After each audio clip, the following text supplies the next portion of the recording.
আগামী 12ই ফেব্রুয়ারি ডাকসুতে যে ফলাফল হয়েছে, আগামী 12ই ফেব্রুয়ারি ঠিক একই ফলাফল আপনারা দেখতে পাবেন ইনশাআল্লাহ। আগামীর বাংলাদেশ দাঁড়িপাল্লার বাংলাদেশ। ডাকসু বিপির আগমন, মাজার ভাইয়ের আগমন, লিল্লাহে তাকবীর।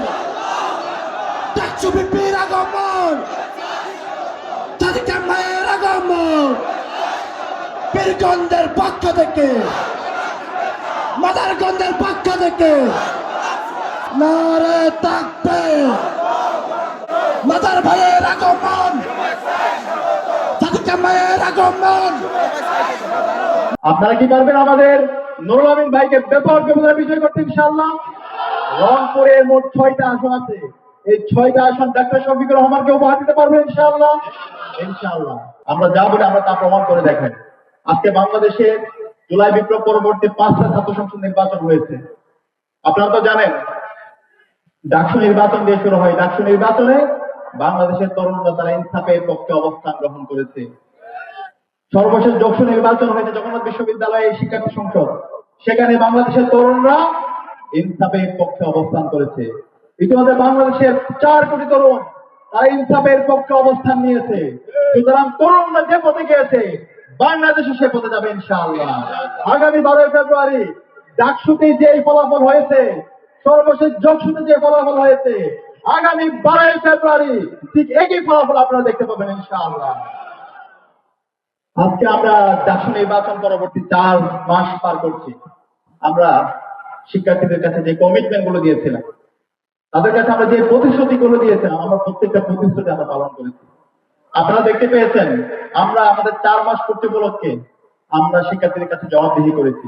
আমরা কি কি করেছি তার একটা তালিকা শিক্ষার্থীদের কাছে দিয়েছি এবং দেশবাসীর কাছে দিয়েছি। আমরা শিক্ষার্থীদের কাছে জবাবদিহি করতে চাই। আমরা বিশ্বাস করি আগামীতে যারা সরকার গঠন করবে তারাও এভাবে প্রতিনিয়ত তাদের নাগরিকদের কাছে, জনগণের কাছে তারা এভাবে জবাবদিহি করবে। নেতৃত্ব যদি যোগ্য হয়, নেতৃত্বে যদি সঠিক পরিকল্পনা থাকে, তাহলে প্রত্যেকটা সমস্যা সলভ করা সম্ভব। যেহেতু আমরা ঢাকা বিশ্ববিদ্যালয়ে শিক্ষার্থীদের যে আবাসন সংকট, সে আবাসন সংকট চিরতরে বন্ধ করার জন্য আমরা কাজ করছি। আগামী 2 বছর পর ইনশাআল্লাহ ঢাকা বিশ্ববিদ্যালয়ে আর কোনো আবাসন সংকট থাকবে না ইনশাআল্লাহ। আপনাদের এই উপস্থিতি প্রমাণ করে আগামীর বাংলাদেশ দাঁড়িপাল্লার বাংলাদেশ। আগামীর বাংলাদেশ ডাক্তার শফিকুর রহমানের নেতৃত্বের বাংলাদেশ। আগামীর বাংলাদেশ ইনসাফের বাংলাদেশ।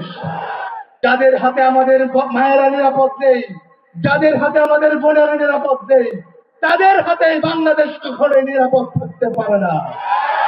সংগ্রামে উপস্থিতি, আগামীর যে বাংলাদেশ ডাক্তার শফিকুর রহমান অলরেডি ঘোষণা দিয়েছেন, বাংলাদেশের প্রত্যেকটা জেলায় মেডিকেল কলেজ স্থাপন করা হবে। বাংলাদেশের মাস্টার্স পর্যন্ত আমাদের বোনেরা যারা আছে তাদেরকে শিক্ষার সবটুকু ব্যয় সরকার বহন করবে যদি জামাত ইসলামের রাষ্ট্র পরিচালনার সুযোগ পায়। যদি মনে হয় কোন মা, কোন বোন, কোন বৈষম্যের শিকার হবে না, কোন বিধবা নারী সে তার বিধবা ভাতার জন্য কাউকে চাঁদা দিতে হবে না, তাহলে আপনারা তাকে নির্বাচিত করবেন। আপনারা এই পীরগঞ্জের তৃণমূলের কৃষকরা, আমরা জানি যে কৃষক ভাইয়েরা এখান থেকে যখন ফসল উৎপাদন করে ঢাকায় পাঠায়, জায়গায় জায়গায় ট্যাক্স দিতে হয়, ট্যাক্সের বাইরেও জায়গায় জায়গায় চাঁদা দিতে হয়। সেই চাঁদা দেয় কাকে দিতে হয়? সেই চাঁদা স্থানীয় নেতাকে দিতে হয়। আমরা এরকম কোন নেতার সিন্ডিকেট আমরা দেখতে চাই না।